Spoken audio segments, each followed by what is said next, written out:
Tēnā tātou katoa, good evening.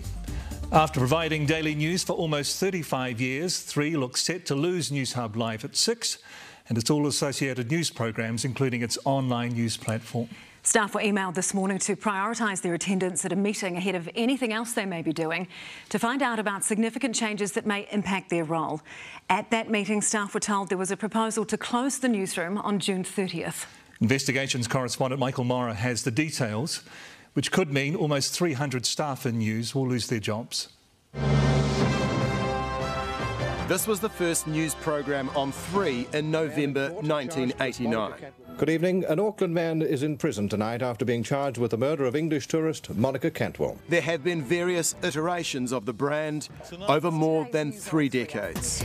Kia ora, good evening and welcome to the very first edition of Newshub Live at 6. And today an email advising of significant changes. It was sent to staff 48 minutes before they were informed the axe was falling. This is a terrible announcement.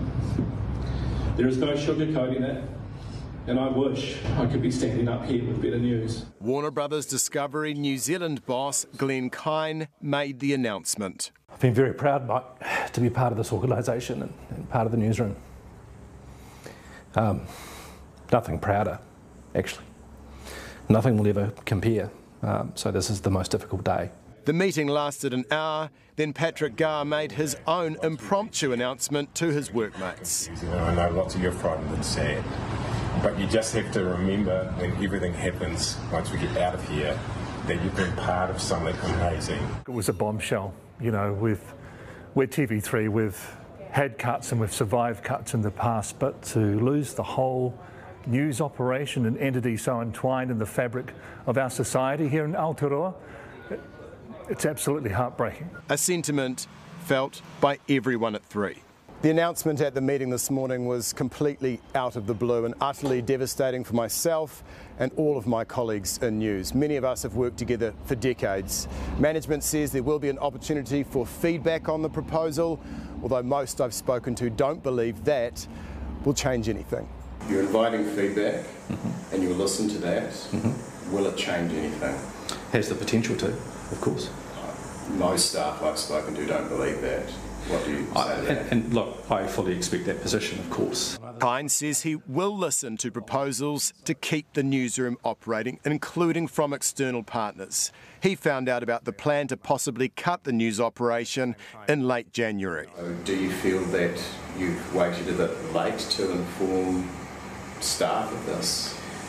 Well, I think the process that the organisation went through was one of evaluation. It wasn't a course of action at that point in time. Head of Asia Pacific for Warner Brothers Discovery, James Gibbons, told staff the news operation was no longer financially viable amid a massive decline in advertising revenue and the economic downturn. It's a loss-making operation and we couldn't see how that was going to turn around. Therefore, we proposed this option to be considered. Hundreds of workers are impacted. It's about 75% of the workforce. But you must have a number, an estimate. Like well, if you plus minus that 75%, then it's closer to the sort of 300 level. Mark Jennings was news boss at 3 for 22 years and says it's a huge blow to democracy.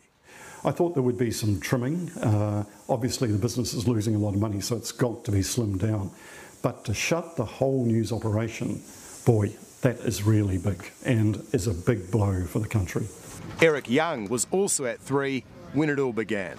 What was first 3 National News, then became 3 News, then became Newshub, is part of my DNA.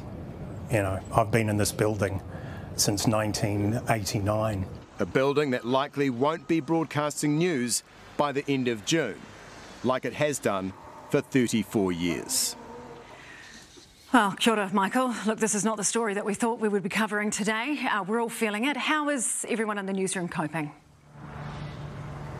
Yeah, well, look, Sam, certainly wasn't the story I anticipated covering today, but look, I think everyone is still, it's all sinking in for people. It's certainly, the news is still sinking in for me, and I think the most difficult part of all of this is that we're all mates here at 3. We're like a family, and so to get this news today is just devastating. We're all proud of the news service we provide, and we're passionate about news and journalism. And so today with this announcement, it was pretty shocking. You had messages to myself and my colleagues from family and friends, as well as our colleagues in other news media outlets like Stuff, The Herald, RNZ. And so it really is reverberating across the media landscape, and this will change the entire landscape of journalism in the country. And one of the pieces of feedback we just received is from legendary weatherman Jim Hickey, who emailed the newsroom to say it is devastating that one of the most accurate and non-partisan news bulletins is facing the chop. He called it brutal and unethical. Michael Morrow there. Tēnā koe, thanks so much. Winston Peters, one of the country's biggest critics of mainstream media, has described Newshub's closure as an absolute disaster for New Zealand's democracy. The move means state-owned TVNZ will be the only television news station. The Prime Minister confirmed today government intervention is unlikely. Here's political reporter Amelia Wade. For decades, when disaster struck or when the clock hits 6 p.m, Kiwis have had a choice about who to turn to and who to turn on. But very soon, there will only be one. Should the proposal go ahead, the only video news broadcast product on television screens is going to be state-owned. I think this is all going to be significantly debated. As I said, I don't think there is any bigger event in journalism. Newshub's closure will leave TVNZ with a monopoly of mediums. What does it mean for the state of the fourth estate and for democracy? Well, look, I mean, the reality is that consumers are choosing their news and their media in lots of different channels. Well, frankly, for those 300 or so staff and their spouses and their family, this is an absolute disaster. But it's also a disaster for this country's democracy. Arguably the party that is the media's biggest critic. And not some woke program supported by the other side. What media? Today became its advocate. A critical part of any democracy and free society is a fourth estate, an independent fourth estate. And I'm concerned about where we're going now. The Broadcasting Minister, though, seemed less concerned. Now they have one choice. Are you comfortable with that? Well, there's Sky as well. There's a whole lot of other medias about. And a government bailout seems off the cards. I think it's highly unlikely, because essentially what I've said before is that there has been massive change in consumer habits and how media is being consumed. Since its beginning, Newshub and 3 News has fought for its life and long asked the government for help. It was a priority. We didn't get to it. In the end, it would have been good perhaps if we had settled that. There are support mechanisms. Nearly every country internationally, democracy, supports its media. There's now going to be, a significant national debate on the back of the news today around the role of media in New Zealand and journalism in particular. And what do those policy settings need to be so that there aren't ongoing events such as this. The Minister responsible for Crown-owned entities has asked for advice about what role TVNZ played in Newshub's demise. I don't think it helps for the government to try and run 2 TV stations, but it should be ensuring there's a level playing field. He says today's news could mean a shake-up. It may well mean that they have to make a return on equity, just like every other business in New Zealand is required to do. It's not just Newshub which has been struggling to survive, it's been all media. Their latest hopes are pinned on a proposal to make internet and social media giants pay for the news that they use. But our ability to continue to do this work is in grave peril. Journalism is in a fight for its life against the most powerful and profitable companies that have ever existed.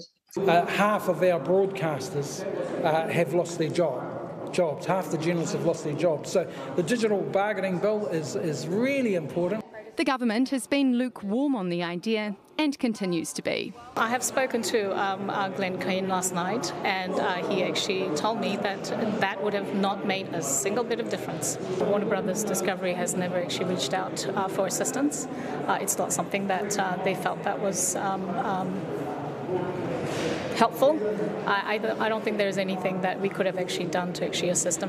Newshub can reveal Warner Brothers Discovery does not agree with the Minister's version of events. Yeah, absolutely not true. So there are 2 parts to that statement.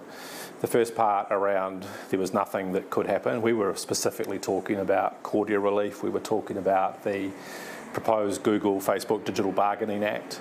And my comments to her were that neither of those things are in place right now, and neither of them would address the scale of the revenue drop that we've had in the market that we talked about today. The last entry in Lee's diary in December was a meeting with WBD executives. It is actually a structural issue. It's a company that actually felt that their business model wasn't actually working. A broken business model, perhaps, but a service so critical to democracy. Amelia joins us now. Kia ora, Amelia. So has the Minister responded? Yeah, I just got off the phone with the Broadcasting Minister, who has clarified that she misspoke. She says that she meant that Warner Brothers Discovery didn't specifically ask for financial assistance. But what to do about the media has just become an urgent problem for the government, though Melissa Lee seems reticent to pump in more government funding, saying it's important as the fourth estate that it stands on its own. But with one of the big pillars of the fourth estate collapsing today, it certainly feels like a dark day for democracy. Amelia, tēnā koe.